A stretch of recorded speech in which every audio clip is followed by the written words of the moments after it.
पाकिस्तान के साथ अगर हमारे डिस्प्यूट्स की अगर मैं बात करूं तो बहुत सारे हैं, लिस्ट बहुत लंबी है। आज की इस वीडियो में हम बात करने वाले हैं उनमें से एक डिस्प्यूट जो कि मैरीटाइम डिस्प्यूट है। इस मैरीटाइम डिस्प्यूट का नाम है sir creek dispute. Sir creek एक नैरो वाटर बॉडी है जो कि रन ऑफ कच्छ रीजन में स्थित है। ये रही सर क्रीक। इसके वेस्ट पे पाकिस्तान है, सिंध प्रोविंस ऑफ पाकिस्तान, और इधर ईस्ट पे Gujarat, run of Kutch region. ये डिस्प्यूट एक्चुअली में बहुत पुराना डिस्प्यूट है एंड रिजॉल्व करने की कोशिश इसको करी है बट हो नहीं पाया unfortunately.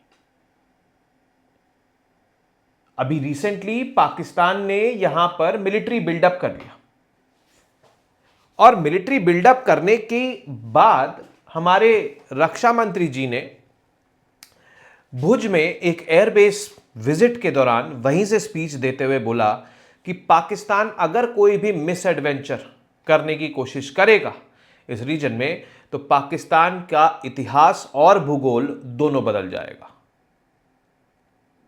The history and geography of Pakistan will change. He also went on to say कि कराची पोर्ट ज्यादा दूर नहीं है रन ऑफ कच्छ रीजन से, पाकिस्तान को यह चीज का ध्यान रखना चाहिए।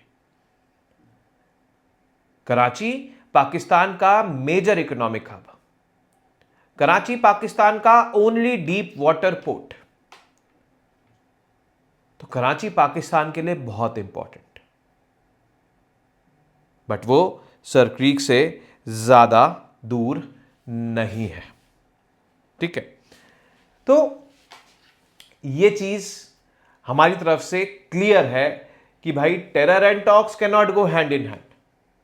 2016 तक हमने बातचीत करने के इनसे प्रयास किए, बातचीत से जितने भी डिस्प्यूट्स थे उसको सॉर्ट आउट, उसको सॉल्व करने के प्रयास किए। बट 2016 में पठानकोट एयरबेस अटैक के बाद हमने एक नई डॉक्ट्रिन अडॉप्ट करी। इस डॉक्ट्रिन का नाम था terror and talks can not go hand in hand. आतंकवाद और बातचीत एक साथ नहीं चल सकते, और इस डॉक्ट्रिन के ही तहत यह स्टेटमेंट हमारे रक्षा मंत्री द्वारा आया कि misadventure in the region could change both history and geography of Pakistan. मतलब साफ है कि हम टेबल पे बैठ के ये मुद्दा सुलझाने के बिल्कुल भी मूड में नहीं है। अगर तुम कुछ करोगे तो छोड़ेंगे नहीं, और इस बार ऐसा होगा कि भैया आपकी इतिहास और आपका भूगोल दोनों बदल जाएगा। हो भी सकता है, कोई बड़ी बात नहीं है, ठीक है। अब एक brief information about sir creek. Sir creek एक ये नैरो वाटर बॉडी, इसको हम टाइडल एस्चुरी बोलते हैं। एस्चुरी एक ऐसी नैरो वाटर बॉडी होती है which is surrounded by land on 3 sides, और आप देख सकते हैं it is surrounded by land on 3 sides. West side पे पाकिस्तान, नॉर्थ साइड पे पाकिस्तान, ईस्ट साइड पे इंडिया। 96 किलोमीटर ये लंबी है, गुजरात के रन ऑफ कच्छ रीजन और पंजाब और पाकिस्तान के सिंध प्रोविंस से लगती हुई है। टाइडल एस्चुरी है, हमने देख लिया था। इसका पुराना नाम बाणगंगा है और ब्रिटिशर्स ने इसका नाम सर क्रीक रखा। और यहां पर marshy, flood prone and full of snake, scorpions and muddy terrain है, इसलिए यहां पर पेट्रोलिंग मुश्किल है, इसलिए यहां पर बेसिकली सर्वाइवल भी मुश्किल है। बट हां, ये एक नैरो वाटर बॉडी दोनों ही देशों के लिए बहुत ज्यादा जरूरी है। इसका स्ट्रैटेजिक इंपॉर्टेंस है, इसका इकोनॉमिक इंपॉर्टेंस है, तो ये क्यों ना हो जरूरी।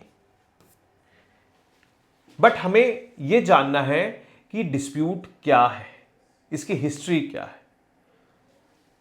और हम साथ ही साथ यह भी जानेंगे कि हमने क्या क्या किया है इस डिस्प्यूट को रिजॉल्व करने के लिए। तो basically dispute goes back to the British era.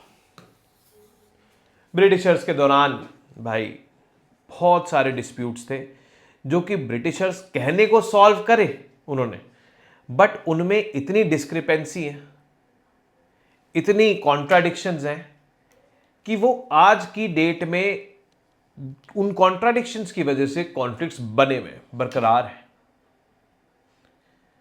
उस समय जब डिस्प्यूट था, मतलब ये 100 साल पुराना डिस्प्यूट है, rulers of Kutch which is obviously now part of India and Sindh government which is now part of Pakistan, इन दोनों के बीच में था।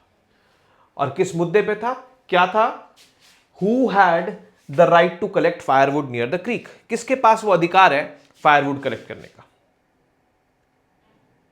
1914 में बॉम्बे प्रेसिडेंसी ने एक डिसीजन लिया, क्योंकि ये रीजन जितने भी थे, चाहे वो रन ऑफ कच्छ रीजन था, चाहे वो सिंध था, वो बॉम्बे प्रेसिडेंसी के अंडर आते थे।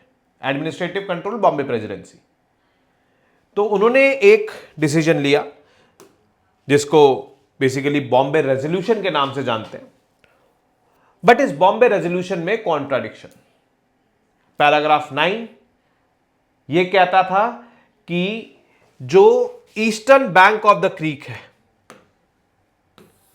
वहां तक सिंध की रीच है, वो सिंध के जुरिस्डिक्शन में।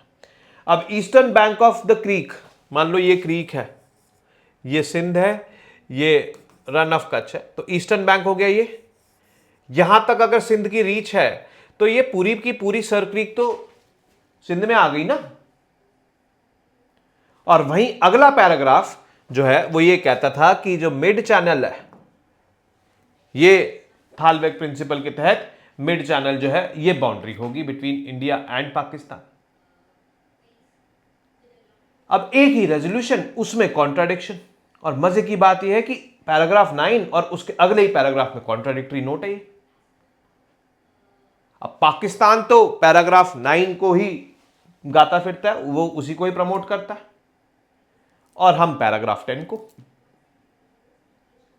अब ये लीगल कॉन्ट्राडिक्शन की वजह से दोनों आपस में लड़ रहे हैं।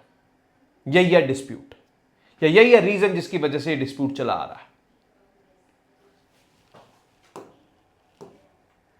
ये देखो, ये green line the eastern bank of sir creek, जिसको सिंध के हिस्से में दिया गया था अकॉर्डिंग टू पैराग्राफ 9, वो ये है। ये बीच वाला जो आपको दिख रही है लाइन, ये है जो थालवेग प्रिंसिपल के अकॉर्डिंग आधी इंडिया की, आधी पाकिस्तान की। इंडिया इसको मानता है, और इंडिया अपनी नेवी जो है वो इस रेड लाइन पे स्टेशन करके रखता है। अब पाकिस्तान का जो मिलिट्री बिल्डअप हो रहा है इस समय, वो यहां पर हो रहा है, इस रीजन में हो रहा है, इस रीजन में हो रहा है, यहां पर हो रहा है।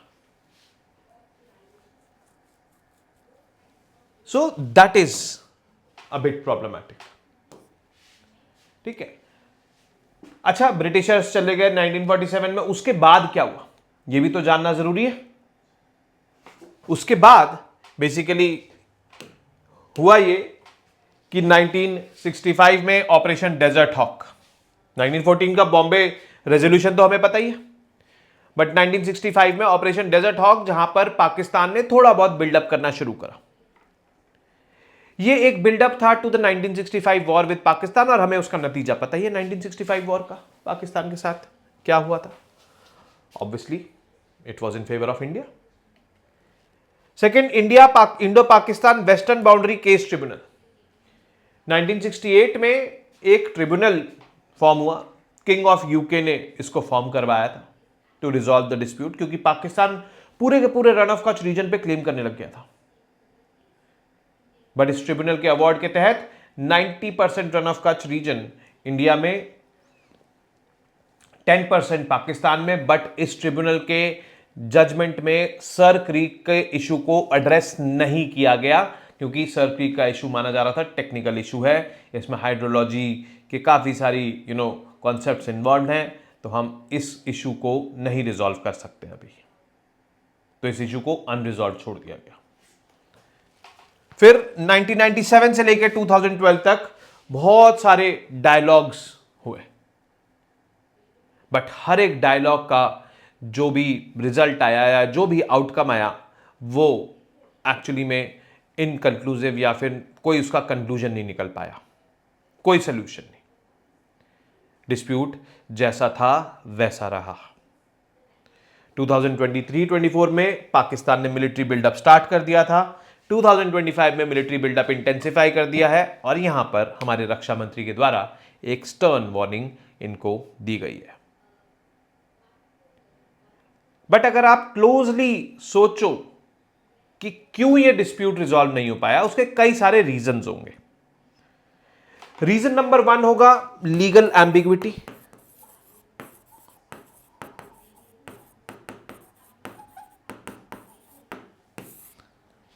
यह होगा बॉम्बे रेजोल्यूशन पैराग्राफ 9, पैराग्राफ 10। दूसरा,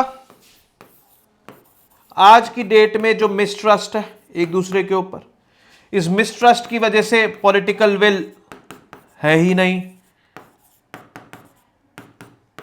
इसको रिजॉल्व करने की, तो ये हो भी नहीं पाया रिजॉल्व।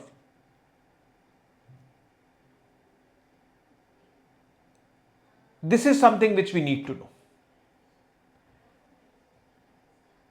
और दूसरी चीज ये यार कि ये इंपॉर्टेंट है क्या इतना? बिल्कुल इंपॉर्टेंट है। इसका इकोनॉमिक इंपॉर्टेंस है क्योंकि यहां पर फिशरीज है, oil and natural gas reserves है। दूसरा, स्ट्रैटेजिकली भी ये इंपॉर्टेंट है क्योंकि ये चाइना को प्रेजेंस यहां पे बढ़ा सकता है, टेररिस्ट इन्फिल्ट्रेशन यहां से हो सकती है। 26/11 अटैक्स आखिरकार पानी के थ्रू ही आए थे, अजमल कसाब एंड कंपनी। तो इन सब पॉइंट ऑफ व्यू से अगर मैं देखूं तो इंपॉर्टेंट है और यहां पर हमारा प्रेजेंस होना जरूरी है। और हमारी इस नई अप्रोच के साथ पाकिस्तान को यह चीज समझनी पड़ेगी कि भाई अगर वो कोई भी मिसएडवेंचर करेगा तो उसकी इतिहास और उसका भूगोल दोनों बदल दिए जाएंगे। हो सकता है कराची ले लें इधर, हम हो सकता है पूरा का पूरा सिंध ही ले लें इधर। क्या होगा क्या नहीं होगा ये समय बताएगा। बट हाँ, we definitely will be responding them and we will be responding them in in such a fashion, in such a manner that they will not dare to do it again. So with this we come to an end of this topic. I hope you've understood this dispute pretty well and what is the current situation. मैं आपको और भी videos के लिए मिलता रहूंगा। Till then, you guys very well know what to do. Keep studying, keep reading, keep writing, and most importantly, keep revising. Namaste, Jai Hind.